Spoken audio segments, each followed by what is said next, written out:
Et je remercie aussi les frères Eximon pour la prière. Merci à tous d'être là ce soir. Nous allons continuer notre étude, notre séminaire sur le fiançailles, le mariage et la famille. Nous nous sommes arrêtés les dimanches. Là où nous nous sommes arrêtés les dimanches, donc nous allons répartir des plus belles, alors que le Saint-Esprit nous guide. Et sans plus tarder, nous allons aller tout de suite au vif du sujet. Nous saluons ceux qui sont loin, nos amis sur Facebook et aussi ceux qui sont connectés en Zoom. Et nous bénissons le Seigneur, nous prions qu'il vous fasse du bien et que cette parole trouve la place dans nos cœurs. Dans 1 Timothée chapitre 5, versets 14 à 15, l'apôtre du Seigneur Paul exhorte l'assemblée où Timothée était dirigeant en ces termes. À partir du verset 14, « Je veux donc que les jeunes se marient, qu'elles aient des enfants, qu'elles dirigent leur maison et qu'elles ne donnent à l'adversaire aucune occasion de médire. Car déjà quelques-unes se sont détournées pour suivre Satan. » Donc, en écoutant ces paroles inspirées, nous voyons comment l'apôtre est intéressé et envoie le message aux jeunes dans l'assemblée. Mais c'est un message qui concerne tous les jeunes dans le monde. Pas seulement ceux qui étaient dans l'assemblée où Paul ou Timothée dirigeait avec les anciens qui étaient établis. Donc, il faut se rappeler les paroles du Créateur lorsqu'il dit dans le livre de la Genèse, « Il n'est pas bon que l'homme soit seul. Je lui ferai une aide qui lui convient. » Genèse chapitre 2, verset 18. Et sans plus tarder, quand nous examinons les Écritures, on ne peut que nous réjouir en lisant dans le livre des Proverbes chapitre 31 et le verset 10 et 12, où nous pouvons lire avec joie: « Qui peut trouver une femme vertueuse? Car son prix est bien supérieur à celui des rubis. Le cœur de son mari se confie en elle.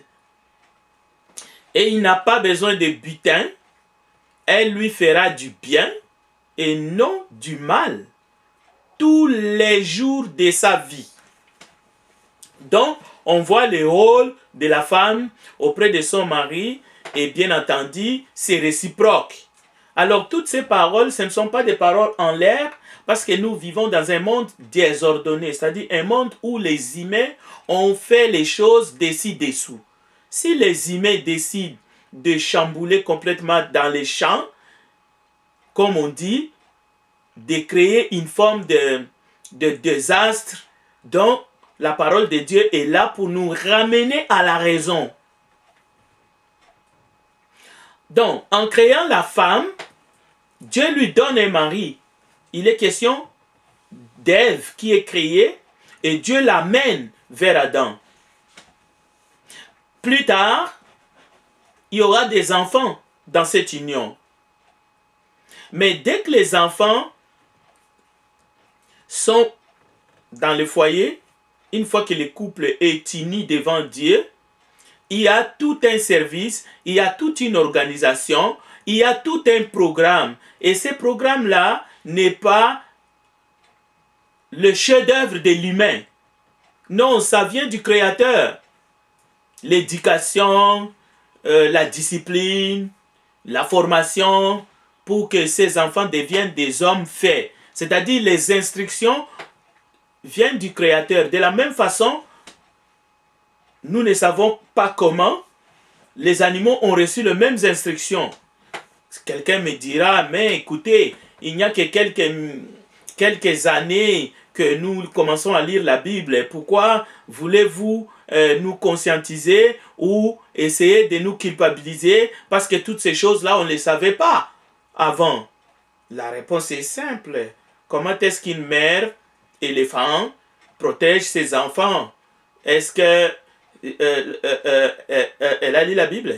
Comment est-ce que même la lionne ou les lions peut protéger un bébé, mais d'une autre espèce? On le voit dans les vidéos, ceux qui essaient un peu de contempler le monde animal. Donc, la question n'est pas là. Il faut être content. Il faut croire que Dieu a mis dans le cœur de ces créatures quelque chose de beaucoup plus profond que seulement les lettres sur des pages blanches, ce que nous appelons la Bible, qui est la parole de Dieu inspirée, mais qui nous est parvenue un peu plus tard. Il est écrit que les femmes plus âgées apprennent aux jeunes femmes à être sobres, à aimer leurs enfants, à être discrètes, chastes, maîtresses de maison, bonnes, obéissantes à leur mari, afin que la parole de Dieu ne soit pas blasphémée. Tite chapitre 2, versets 4 à 5. On peut les trouver aussi dans Timothée. Alors, nous voyons ici encore une mission que Dieu confie cette fois-ci aux femmes âgées. Pourquoi les femmes âgées? Parce qu'ils sont passés par là, parce qu'ils ont reçu une formation et ils ont été dans les couples et maintenant ils doivent soutenir les familles de ceux-là que nous appelons les jeunes qui sont ici justement des nouveaux, de jeunes par rapport à leur âge. Alors vous voyez que Dieu, en tant que pédagogue, il a fait les choses de manière que chacun, à un moment donné, quel que soit les temps de l'ignorance, qu'on puisse véritablement faire ce qui est bien, parce qu'il nous a dotés aussi de la conscience. Donc, lorsqu'on parle du foyer, lorsqu'on parle du couple, lorsqu'on parle de la famille, on ne parle pas de quelque chose que chacun pourrait, disons, gouverner à sa façon, à sa manière. Aujourd'hui, il y a cette impression où les gens, lorsqu'ils forment une famille, il y a des gens qui se lèvent et qui ont les culots. Ils pensent que c'est ma famille, je vais les gérer à ma manière, à ma façon. Non, heureusement d'ailleurs qu'il y a l'État. Heureusement que l'État a compris ces jeux, a compris cette arrogance et nous avons l'État derrière justement ceux qui pensent comme ça. Au point que parfois les enfants sont retirés, la femme est protégée, le mari est chassé de la maison et il y a encore beaucoup d'autres. Ça va jusqu'aux arrestations. Alors que pour les enfants de Dieu qui plongent les regards dans la parole de Dieu, ces choses-là sont tout simplement étrangères parce que la parole de Dieu, elle est là, elle illumine nos cœurs. C'est la lumière même. Je ne crois pas, je sais qu'il y a toujours des divergences entre l'État et la parole de Dieu. Mais ces divergences-là existent, mais quand même, si on vit de la manière telle que nous allons apprendre dans la parole de Dieu, c'est tout simplement de la mauvaise foi et Dieu est de notre côté parce qu'il combattra. Lorsque nous lui sommes fidèles, il combattra pour nous. Donc, il faut des foyers conformes au plan divin, en un mot. Et le plan divin, c'est le plan de vie pour la famille, pour le bien-être de la famille. Les conseils de Dieu, les exhortations que nous avons dans la parole de Dieu, nous devrions les lire, les inculquer à nos enfants. C'est ce que nous allons essayer de voir. Donc, comme l'Église d'ailleurs, qui est aussi une famille spirituelle, les foyers selon la parole doit être un lieu sécuritaire, un lieu où la grâce de Dieu est abondamment accordée et vécue. Et là, on ne parle pas seulement du couple, on parle de la famille. La maison est une source permanente de la grâce et de la vie de Dieu, où le sang de Jésus nous purifie de tout péché, nous lave et nous guérit. Parce qu'on se marie toujours avec quelqu'un qu'on a appris à connaître, et dans la vie des couples, nous apprenons à nous connaître, mais dans un esprit de support, d'aide, mais aussi de complémentarité, de soutien, et non pas, nous vivons aujourd'hui dans un pays multiculturel où il y a la diversité, et nous apprenons au Canada le vivre ensemble, et non pas mettre les chocs de culture en avant. Alors parfois, les chocs de comportement, les chocs de caractère, les chocs de différence est mis au premier plan dans certaines sociétés modernes et dans nos couples, et cela crée ce que vous avez justement à cœur, ce que vous savez, des clashs et même des pleurs et des grincements de dents. L'idée que il faut se matcher, il faut avoir les mêmes comportements, il faut penser de la même façon, il faut manger la même chose, il faut avoir les mêmes aspirations pour former un couple. Cette idée est tout simplement contraire à tout bon sens. Dieu n'a pas créé une jumelle à Adam pour que les deux forment un couple. Ni du point de vue caractère, et ni du point de vue sentimental. Écoutez, là où règne l'amour de Dieu, on peut l'appeler une maison de miséricorde. C'est une assemblée. Toute famille, tout couple est une assemblée où on reçoit le pardon de Dieu et où ce pardon est vécu, mais de manière réciproque. C'est pour cela que nous lisons dans le cadre de la famille de Dieu, supportez-vous les uns les autres, et s'il est à sujet de se plaindre de l'autre, pardonnez-vous réciproquement. Alors comment voulez-vous, vous pouvez entrer dans une vie de couple où vous voulez que l'un devienne petit à petit votre esclave, où il n'y a pas d'amour réciproque, de soutien réciproque, où on ne se supporte pas, on s'écrit dessus, l'un est un lion et l'autre c'est une chatte. Écoutez, la parole de Dieu est claire. Sinon, pourquoi vous vous mariez? Pourquoi vous êtes-vous mariés? Si c'est pour mater l'autre, si c'est pour dominer l'autre, alors vous avez tout faux.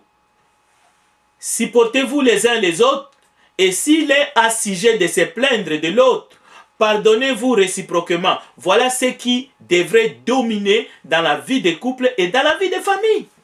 De même que Christ vous a pardonné, pardonnez-vous réciproquement. C'est ça le ciment, c'est ça la base de la vie du couple. Colossiens chapitre 3, verset 13. Parce que tout à l'heure, lorsque nous allons parler de divorce, les partisans des divorces ne connaissent pas ces choses-là. Et ils ne connaissent pas autre chose. Ils ont des arguments, on leur a lavé le cerveau, que s'il y a telle chose, c'est le divorce. S'il y a telle chose, c'est le divorce. C'est pour cela, dans la culture juive, dans la communauté juive, et qui ont reçu le commandement à travers Moïse et même à travers les anges, mais ils divorçaient pour n'importe quelle raison. C'est la question qu'ils ont amenée à Jésus. Peut-on répudier sa femme pour n'importe quelle raison? De même, dans notre société, on divorce pour n'importe quoi. On divorce pour tout. Si la soupe n'est pas comme on veut, c'est le divorce. Eh bien, si la belle-mère ne suit pas les consignes du mari, ben, le mari va laisser cette femme-là parce que sa belle-mère ne lui convient pas. C'est pour cela que nous disons, sans arrogance, que le mariage, sans préparation des deux conjoints au mariage, selon le plan divin, déjà ce mariage qui est une institution divine, alors le désastre est assuré. Nous avons passé assez de temps pour expliquer et commenter que le mariage soit honoré par tous. Par tous, en commençant par les deux conjoints et les parents respectifs. Même si les parents biologiques ne sont pas en vie, mais il y a toujours des parents.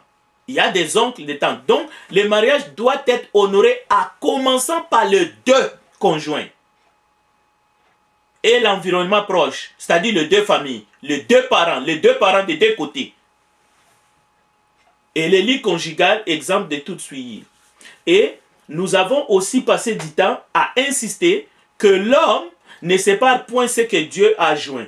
Là aussi, en commençant par le Dieu conjoint et les quatre parents.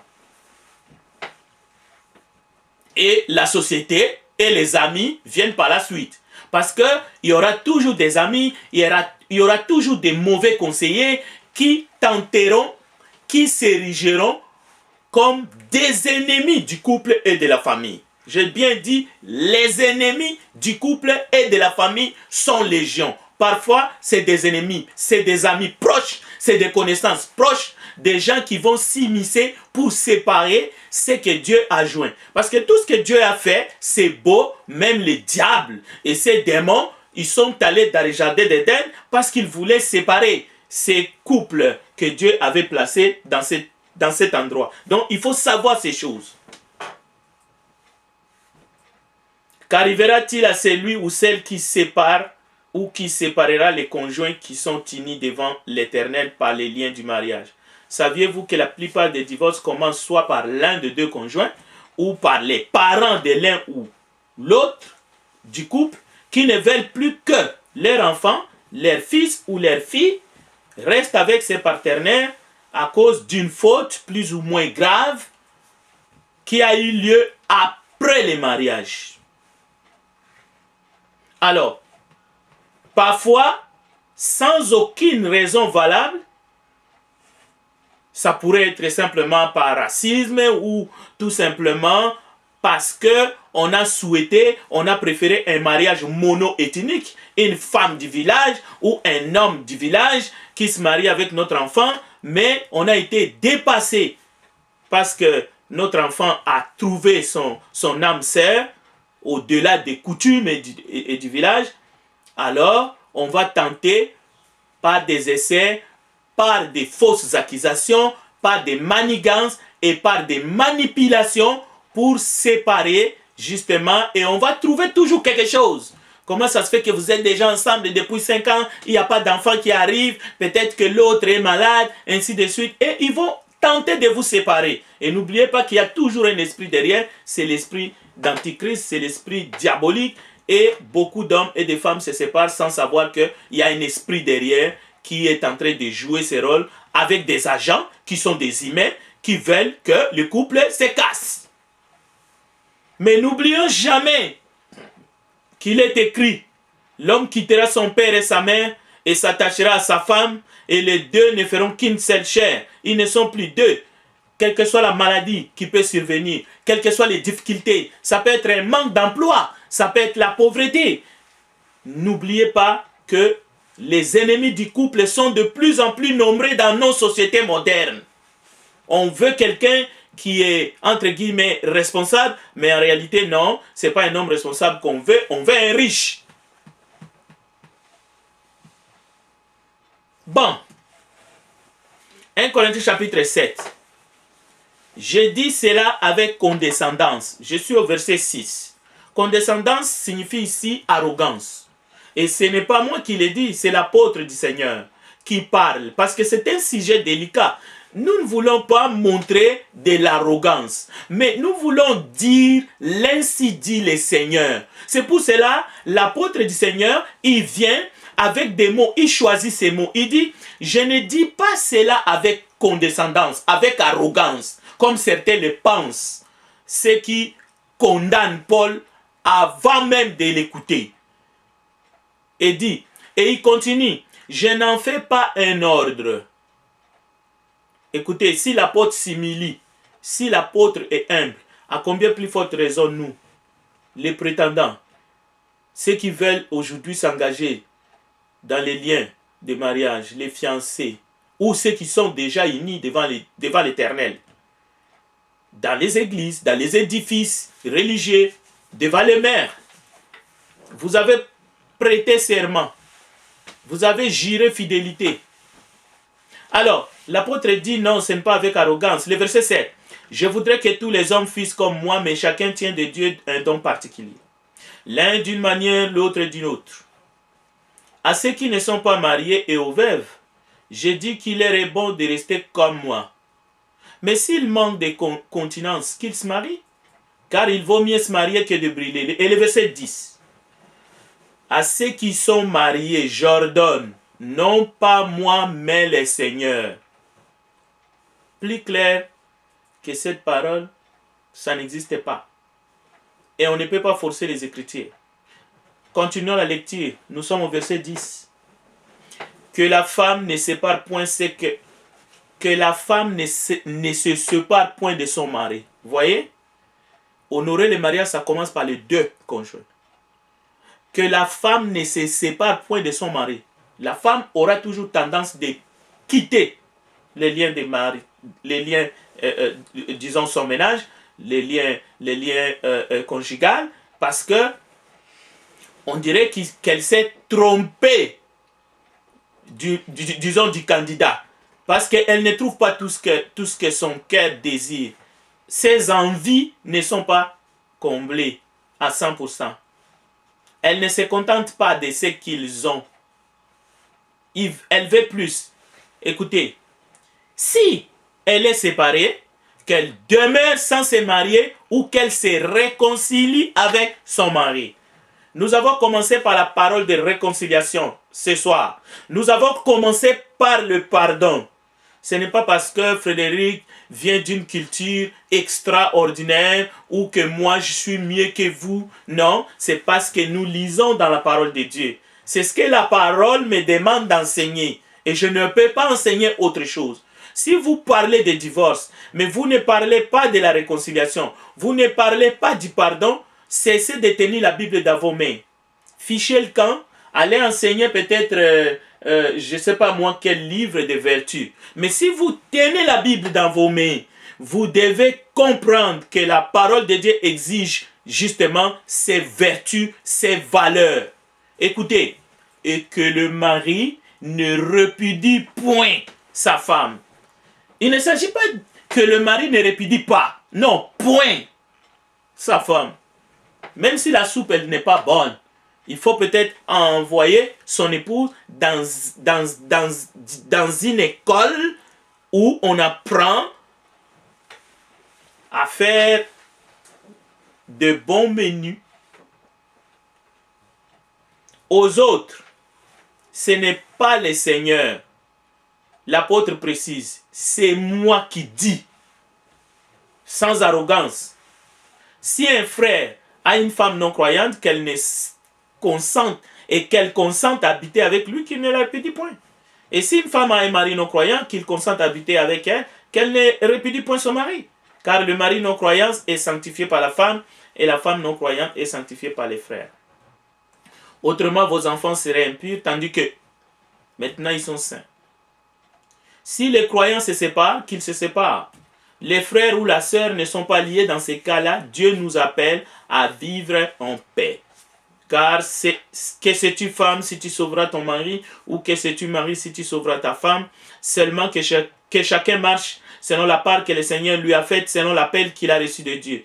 C'est ainsi que je l'ordonne dans toutes les églises. Donc, nous arrivons au verset 17. Nous allons aller pas à pas. Peut-être ce soir, nous n'arriverons pas à expliquer tout ça, faute de temps. Donc, nous allons aller tranquillement. Donc, prenez votre mal à patience. Alors, hier, il y a eu comme un petit flottement, dimanche. Donc, je fais référence au culte de dimanche, dans l'enseignement, dans le sermon. Alors, écoutez, il y a des Bibles qui sont découpées.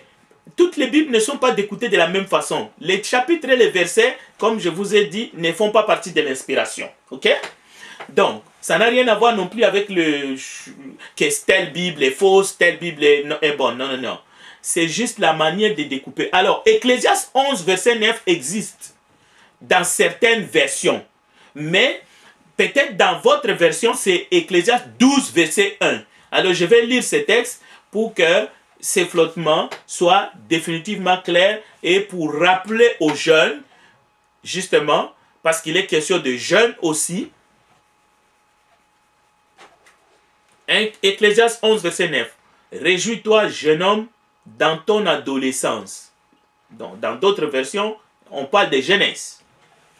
Et sois heureux au jour de ta jeunesse. Suis les sentiers de ton cœur et les désirs de tes yeux. Mais sache que pour tout cela, Dieu t'appellera en jugement. Voilà, éloigne de ton cœur le chagrin, écarte de ta chair la souffrance, car l'adolescence et le printemps de la vie ne sont que vanité. Alors, le sage qui a écrit les livres des Proverbes, Ecclésiaste et bien d'autres livres, et même par exemple le psaume, il faut faire très attention. Ici, ce n'est pas un message permissif. Non, non, non. Il y a un peu comme, il y a une tournure. Mais vous pouvez lire Ecclésiaste, même les derniers textes d'Ecclésiaste, au chapitre 12 vers la fin. Vous allez voir, crains Dieu. C'est ce qu'il faut pour tout homme. Et dans tout homme, il y a jeune, il y a tous les âges dedans. En tout cas, à partir de l'âge de la raison jusqu'à la vieillesse. 110, 120 ans. Crains Dieu. Voilà ce qui est bon pour tout homme. Alors, les jeunes ici, le message se trouve même au verset 9. Réjouis-toi, mais ça ne signifie pas vous avez une vie permissive, vous pouvez faire tout ce que vous voulez. Non, non, non. Sache, Dieu t'appellera en jugement. Ce n'est pas tes parents, ce n'est pas les humains, ce n'est pas seulement les juges. Il y a les juges pour les enfants, mais le grand Dieu, le Créateur, t'appellera en jugement. C'est pour cela, dans Malachie chapitre 2, tu as fait un faux bond, toi jeune, à la femme de ta jeunesse, à laquelle tu as été infidèle. Ben, Dieu te jugera pour ça. Dieu te jugera pour ça. Voilà, ça c'est, je suis revenu là-dessus. Alors, je vais vous raconter une petite histoire, parce qu'un enseignement où il n'y a pas des exemples concrets, ça risque d'être ennuyant. Une mère monoparentale qui a 2 jeunes enfants, en tout cas 2 beaux garçons, en procédure de divorce avec celui qui est devenu son ex, comme nous disons, a déclaré ceci récemment dans les réseaux sociaux. Elle était interrogée par un, je ne dirais pas un journaliste, mais en tout cas c'est un... Bon, aujourd'hui n'importe qui prend le micro, il fait son YouTube et puis boum.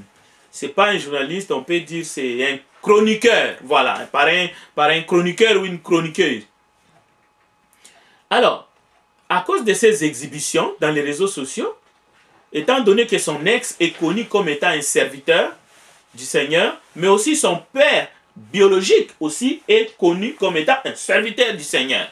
Alors, elle était interrogée à cause de ces exhibitions. Alors, voici sa réponse. Ça m'a interpellé. Elle a dit, mon père est serviteur de Dieu, moi je ne le suis pas. Mon père est prédicateur, moi non. Je fais ma vie, je vis ma vie, comme je l'attends.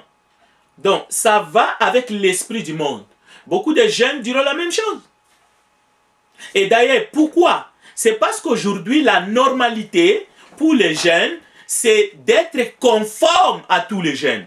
C'est de faire comme tous les jeunes. Voilà sa réponse à ces chroniqueurs. Sans froid aux yeux. C'est mon père qui est prédicateur, tandis que moi, je ne le suis pas. Donc, dans un sens, elle a parfaitement le droit de le dire et personne n'a le droit de les juger. Alors, vous allez comprendre pourquoi j'ai pris cet exemple ce soir, pour nous faire réfléchir. Jadis, pour faire le choix d'un conjoint ou d'une conjointe, on ne regardait pas seulement le bon caractère ou la bonne moralité de celui qu'on veut faire d'elle ou de lui notre futur mari. Non. On regardait aussi la bonne moralité des parents, du fiancé ou de la fiancée. Cela comptait dans les choix de son futur conjoint. Mais aujourd'hui, c'est l'inverse. Je me demande qu'est-ce qui s'est passé dans nos sociétés.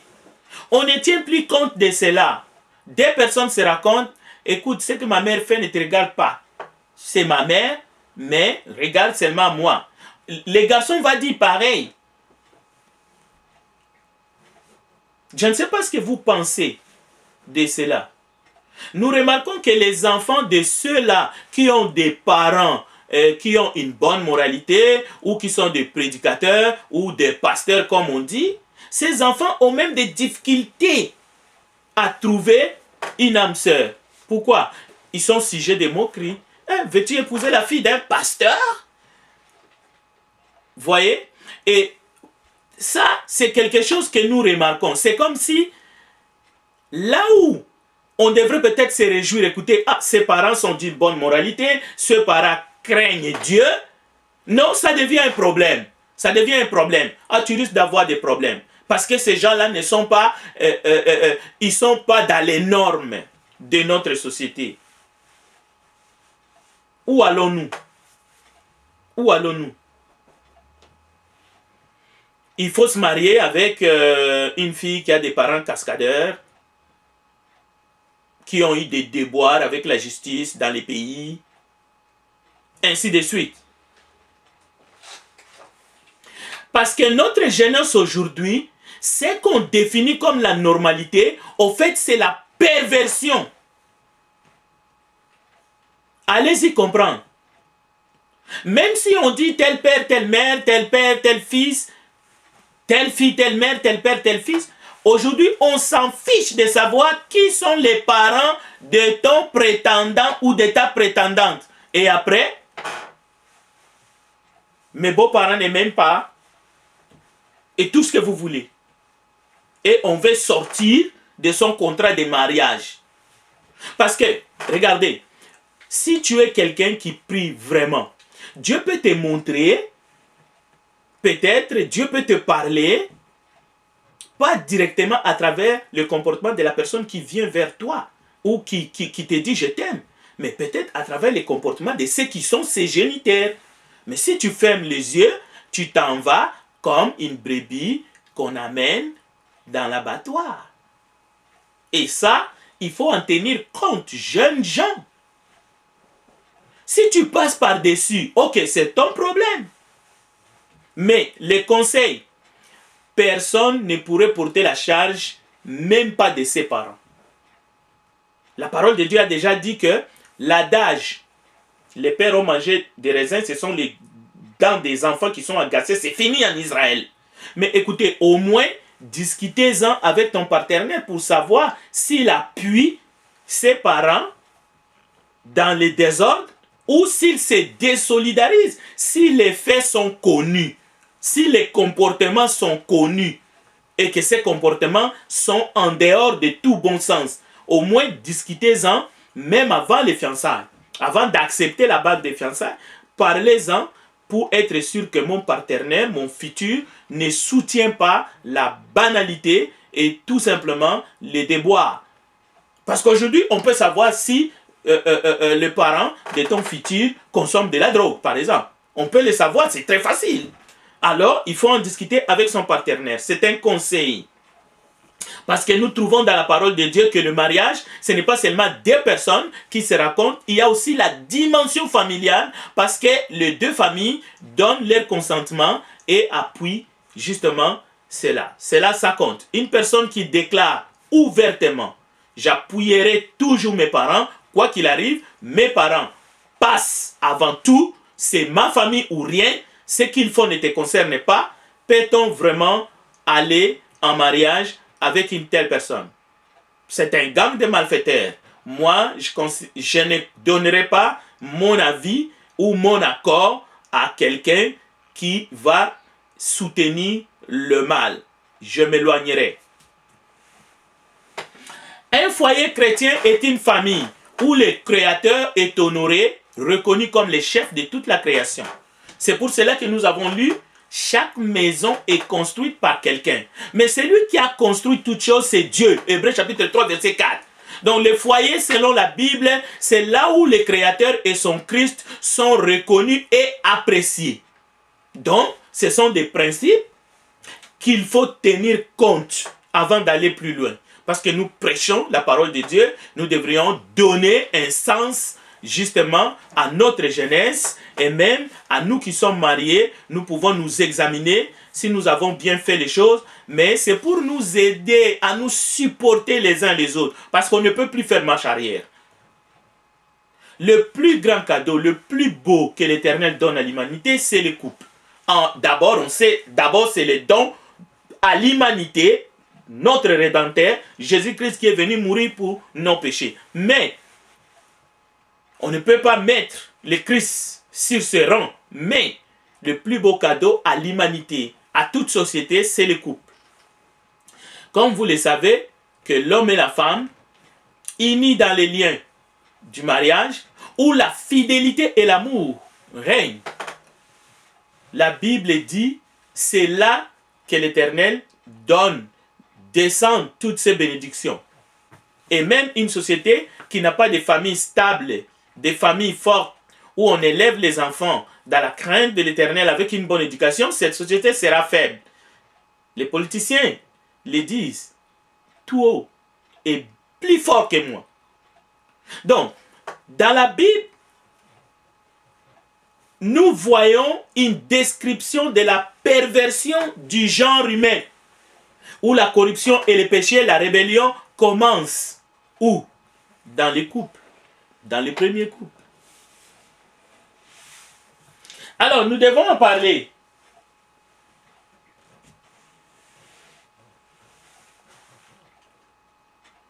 Qu'avons-nous fait du plus beau cadeau que le Créateur nous a pu donner? Les couples. Qu'est-ce que les humains n'ont pas essayé en matière de couple? Les couples et la famille, les jeunes adultes. Qu'avons-nous fait de ces plus beaux cadeaux? Aucun passage de la Bible ne forcera quelqu'un, par exemple, à être miséricordieux. Si on dit à quelqu'un, il faut que tu présentes des excuses, ces excuses n'ont plus de sens. Ou même le pardon. C'est ainsi que dans les couples aussi, dans une famille dans laquelle cet ingrédient, ces fruits de l'esprit, n'est pas là présent naturellement, les attaques du diable, les assauts du malin contre les couples vont déstabiliser complètement votre foyer et votre famille.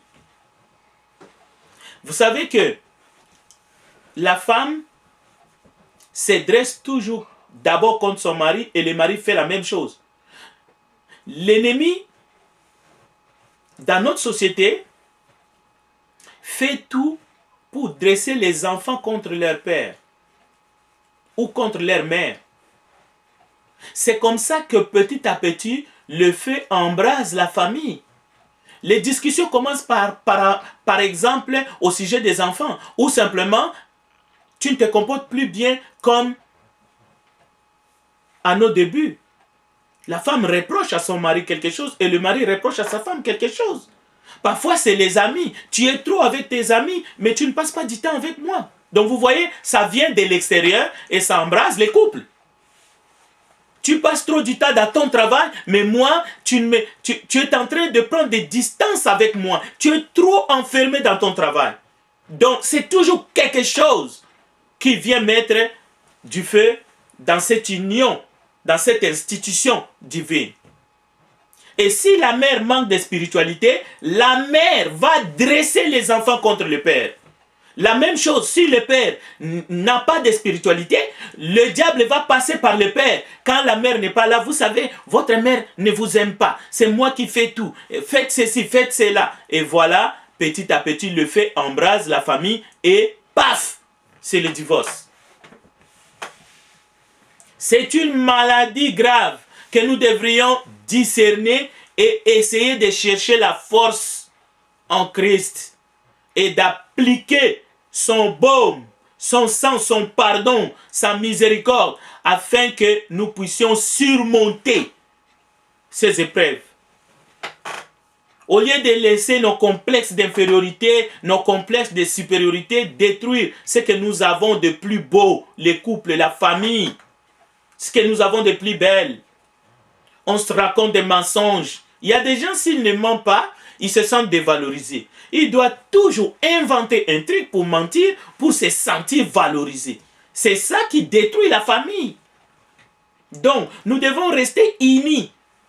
Si nous voulons véritablement avoir des familles fortes, des couples forts, si nous voulons construire de bons foyers, nous devons compter sur la grâce de Dieu, appliquer la grâce de Dieu et rester unis dans la grâce du Seigneur en vivant dans la lumière, comme les enfants des lumières. J'aime beaucoup Proverbe 31, à partir du verset 20.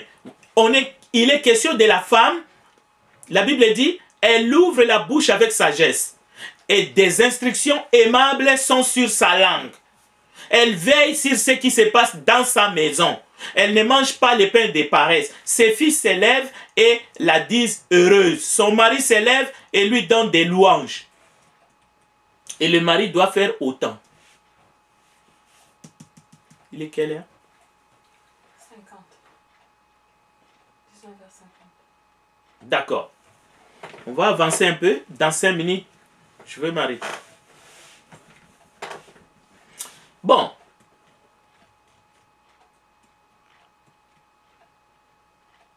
Avant de vous laisser la place pour poser des questions s'il y a, je vais demander simplement à chacun d'entre nous ce soir, même aux plus jeunes, rappelez-vous que nous avons coûté d'énormes souffrances au Seigneur.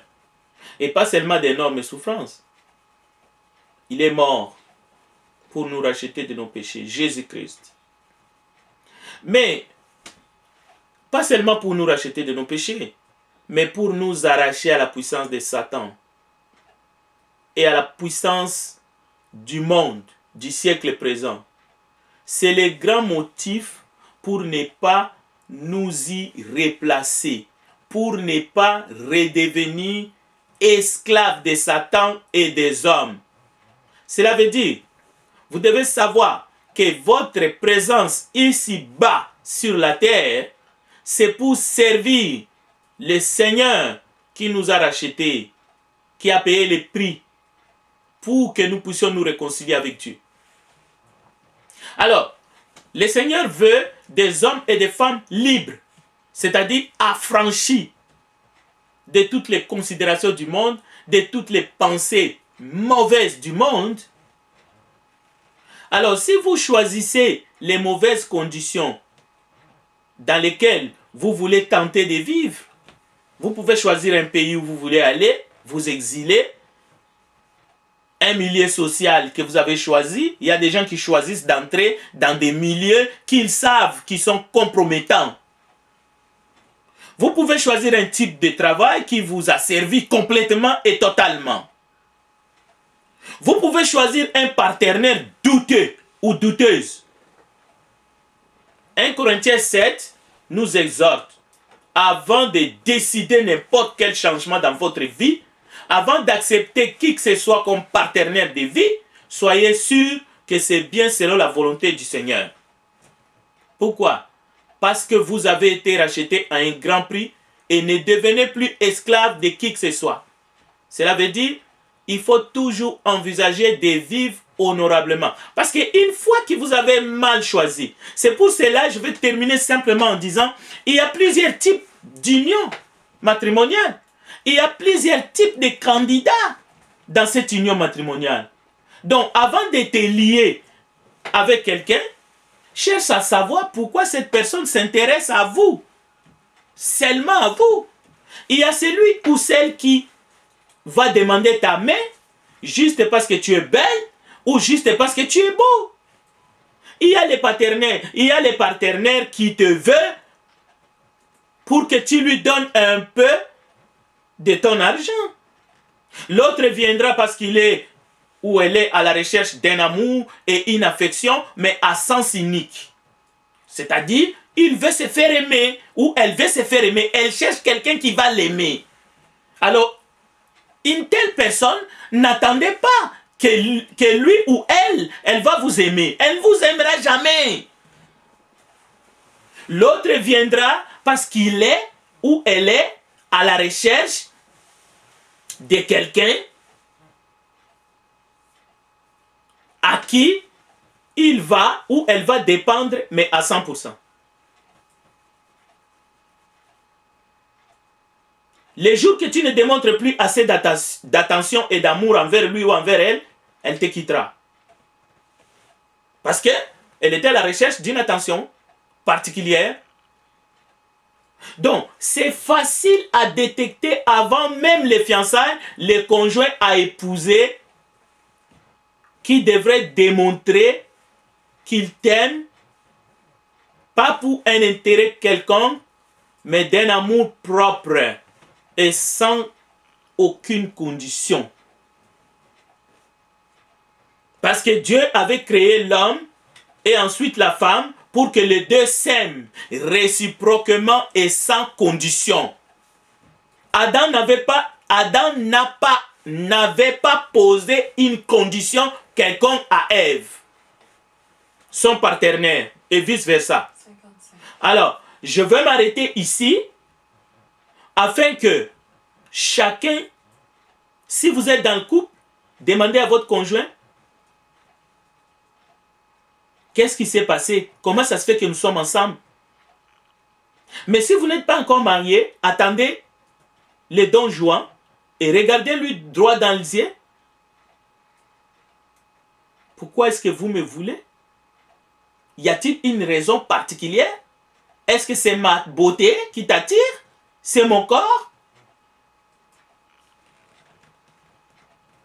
L'amour naturel, l'amour de Dieu était conditionnel. C'est grâce à cet amour, c'est grâce à son pardon que nous allons tout surmonter après. Et nous allons traiter le jour qui vient des problèmes que nous avons cités, des causes et des conséquences des violences et des divorces. Que Dieu bénisse sa parole. Je retourne la parole à frère Jérémie. S'il y a au moins quelques questions, prenons-en. Et après, nous aurons une réunion avec les enseignants et les enseignantes, s'il vous plaît. Je n'aurai pas le temps de faire encore des annonces. Allons-y droit au but. Recording stopped.